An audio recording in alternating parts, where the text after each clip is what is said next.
Hi, and welcome to my channel, Changing Phases Tarot. So happy to have you here with me today. Now, today's reading is the yearly reading for 2022. So the way that I do the reading is I set out a card for each of the months, and then I will pull one card from the other deck as the overall energy for the year for you. I apologize for being a bit late, but I did want to get this yearly spread out to everybody. So I will be putting this out, and then you'll see that immediately afterwards I'll be posting the January mid-monthlies.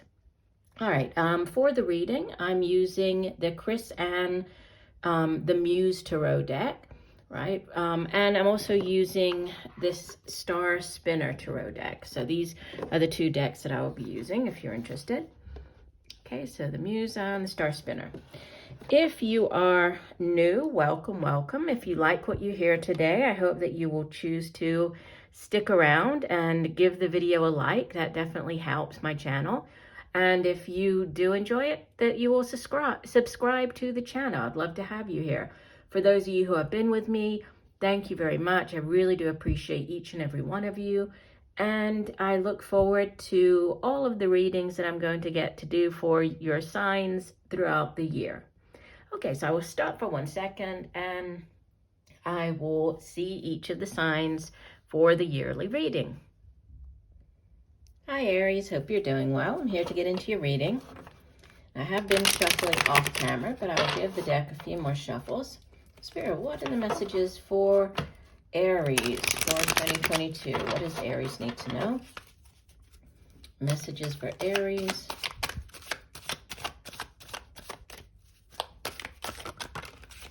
Okay, I already have one card flip over, so we will take that one. Messages for Aries.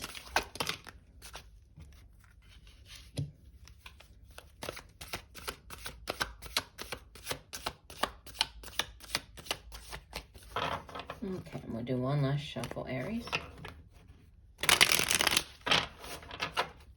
And divide the deck. Okay, and here we go. So we begin the year, the month of January, with the Queen of Chalices, or Queen of Cups.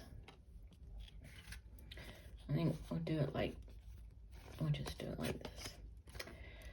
February, we have the Six of Wands. March, you have the Sun, Major Arcana number 19. April, you have the Wheel of Fate, or Wheel of Fortune, Major Arcana number 10. May, you have the Five of Chalices. June, you have the Four of Wands. July, you have the Three of Chalices. August, you have the Seven of Wands. The Four of Chalices for September. October, you have the Queen of Wands. November, you have the King of Chalices. So you have the King and the Queen showing up here. And December, you have the Seven of Chalices. And let's go ahead and get from the other deck your overall energy for the year, and then we'll get into the spread. Spirit, what is the overall energy for Aries? Overall energy for Aries for 2022. Okay, that flipped over. So we have the Muse of Voices. So voices, well, we'll get to this in a second, actually. I wanted to start off here with the months, and then I'll come back to this to tie it in, okay? All right, so let's start off with your first 3 months. So it looks like you're starting the year off very strongly.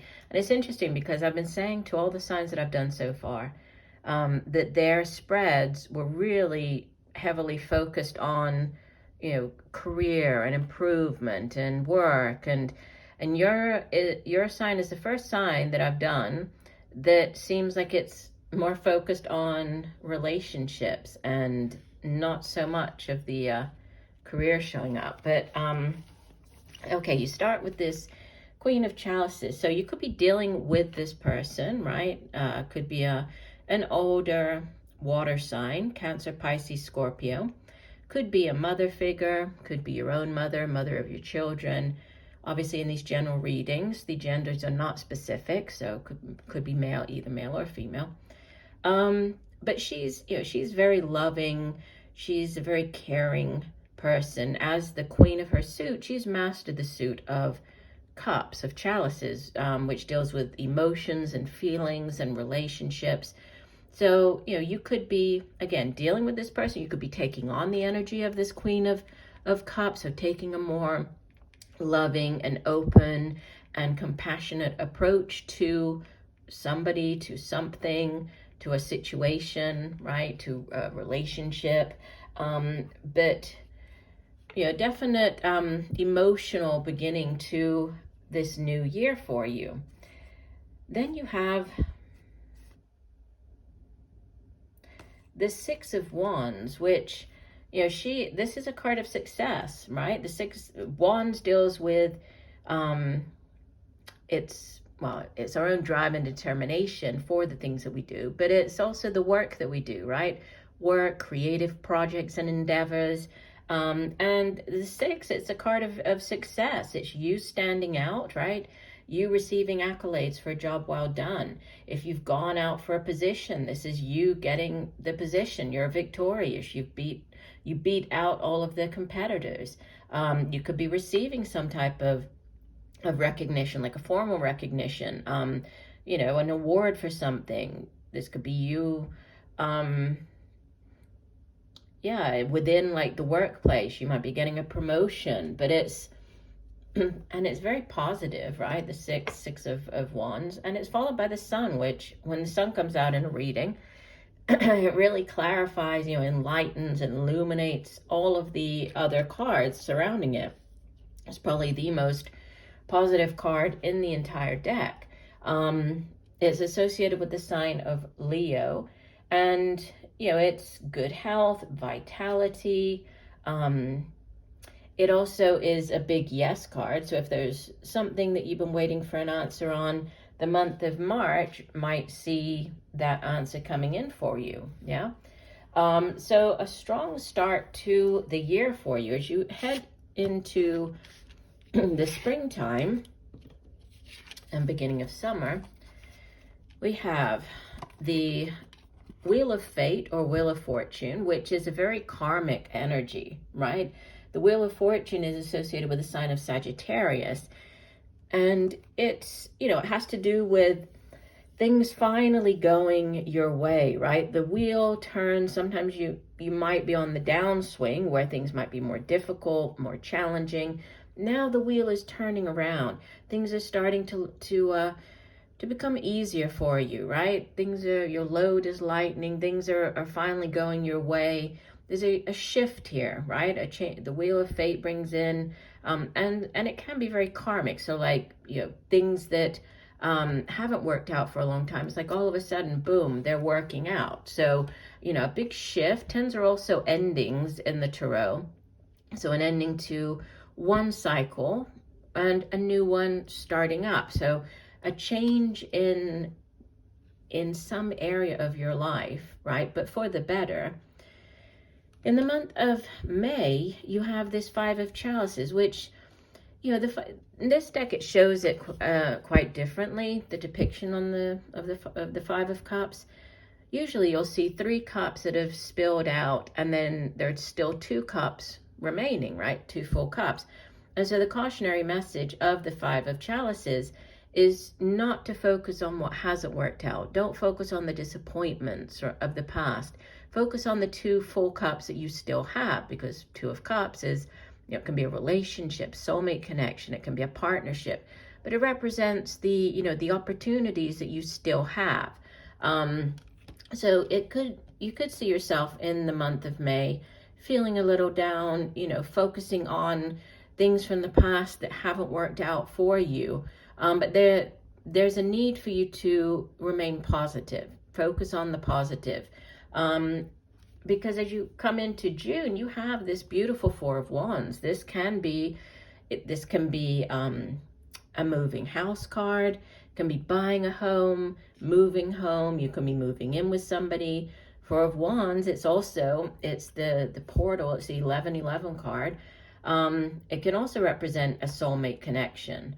It's a very positive energy. It can also be marriage. This can represent a marriage. So you can see why I was saying that yours is the first one that I've done that it's very much, it's very different, the energy that you have here. You have the Four of Wands followed by the Three of Chalices in the month of July, which is a card of celebration.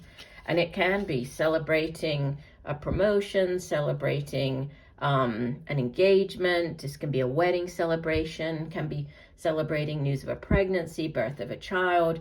And it comes immediately after the Four of Wands. So it's like there's an engagement, or there's a marriage, there's a moving in together, there's a buying a home, and then it's immediately followed the next month by some type of celebration. So for some of you, there could be a quick pregnancy. So you might be getting married, and then the pregnancy shows up quite quickly. But however you look at the 2 months, the summer months, June, July, look beautiful. The month of August, you might find yourself needing to defend either yourself or an opinion, standing up for yourself. Sometimes the Seven of Wands, it can be just needing to sort of defend your point of view. Like, for example, in the workplace, maybe you're working on a group project, and each person has their own idea or opinion, and so you're just needing to defend your own opinion, right? So it doesn't necessarily have to be a negative card. It's just needing to sort of defend your way of thinking or defend yourself. And then as you come into the fall, we have the Four of Chalices. So similar to the message from the Five, the Four of Chalices, it's a card of boredom, of apathy, of not feeling very happy with what you have. But there's also the cautionary message that you need to look out for and pay attention to the offer, or what things that you might be missing out on that are right there in front of you, right? So I'm getting like the phrase, don't look a gift horse in the mouth. So there might be something that at first glance it doesn't seem like it's that great of either an option or an offer, but it could be. So don't, I would say just be open, keep an open mind as you, in the month of September, right? As you come into the end of the year, very strong energy. You have lots of court cards, right? You have this Queen of Wands. Again, could just be you showing up very much in your own energy here, Aries, right? She's obviously a fire sign, and she is very sure of herself, very determined, independent. She's very good at taking control of a situation, at multitasking. So it could be you just, handling different projects or different areas of your life, and doing it all with great ease, right? She sort of does it effortlessly. She's also, she's very attractive, very alluring. So this could be a month, October, where there's a focus on your appearance. People are complimenting you on your looks, I'm seeing her beautiful dress here. So it might be a month where that you're changing the way that you look. You're changing your style or your hair. There's something that you might be changing in the month of October. So November, you have the King of Chalices. So similar to what I was saying at the beginning of the year with the Queen of Chalices, could be a person, could be just energy that you're taking on, but he's a very compassionate, a very loving type of energy. So you might be taking on this energy in November, taking a more compassionate approach to a situation. And then you end the year with this Seven of Chalices, which is taking stock, right? It's taking stock of what you've achieved. I'm sorry, I'm thinking, I don't know why I was looking at it. I had the Seven of Pentacles in my head. This isn't the Seven of Pentacles. Sorry, it's the Seven of Chalices, Seven of Cups. which is, it deals with choices, right? You can see in this deck, she has all of the birds flying around her head. Usually in the traditional tarot, the Seven of Cups will have, you know, 7 cups, sort of each of them containing something that is attractive, that you might like, you know, and then it's needing to make a decision. And, you know, the cautionary message with the Seven of Chalices is that unless you actually make that decision and pick one of the chalices as the one that you that you want, they're all just, you know, dreams or you know, wishes up in the air, and you need to bring them down into reality. So a need to choose one of the cups, to make a decision, bring it into reality. Yeah. So as you head into 2023, that might be significant, right? Focusing your energies, focusing your sights on one of the cups. So whether this is, you know, a new avenue for you or relationship, however it plays out, there's a need to focus your definitely focus here with the Seven of Chalices showing up. Now, the Muse of Voices as the overall energy, let me hold this up so you can see. So this would be the King of Swords, okay? And in this deck, the Muse is the king, right? So it's the King of Swords. And this king, again, could be a person, an older air sign individual, male or female, even though it's, you know, it would represent the king. But Libra, Aquarius, Gemini. And the King of Swords is really good at communicating or speaking very honestly, also quite intuitive, yeah? Somebody who's very direct, very diplomatic, very good at coming up with strategies of not allowing others to kind of to pull the wool over their eyes. So, you know, the message for the year, this overall message is to use your intuition, to formulate or to come up with plans or ideas, communicate those. You know, communication is definitely a big thing for you this year. And, you know, as we go back and sort of tie it in with the rest of your reading, I would say that the first part, or the first 3 months of the year, they look very positive. So you have positive, you know, you standing out, you having success, all is right, you're feeling great, right? April, so by the time springtime comes, there's a shift, right? But it is for the better.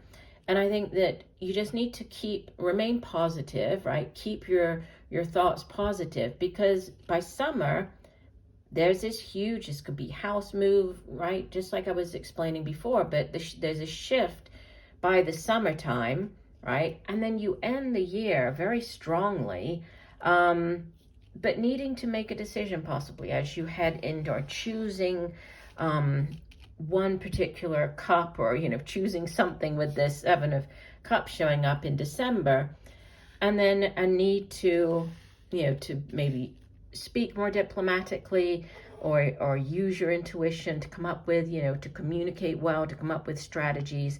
That's the overall energy. So I do hope that the messages have helped you, Aries. I thank you for joining me today.